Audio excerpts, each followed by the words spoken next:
सखरन, शोहर या गुर्बत की सताई। 5 और 6 साल तक परवरिश करने वाली जन्नत ने अपने ही हाथों अपने बेटों की जान ले ली। नवाबशाह थाना एयरपोर्ट की हदूद गरीबाबाद में मां ने अपने 2 बच्चों को मुबैना तौर पर छुरियों के वार करके कत्ल कर दिया। पुलिस ने मौके पर पहुंचकर मकतूल बच्चों की लाशें अस्पताल मुंतकिल कर दी।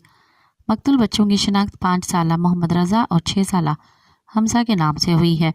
पुलिस के मुताबिक हमसन बच्चों को कत्ल करने वाली मुलजिमा 23 साला कोमल को आला कत्ल समेत गिरफ्तार करके थाना मुंतकिल कर दिया है। पुलिस के मुताबिक इब्तिदाई तहकीकात के मुताबिक मुलजिमा का ज़हनी तवाज़ुन ठीक नहीं, जबकि मज़ीद तहकीकात जारी।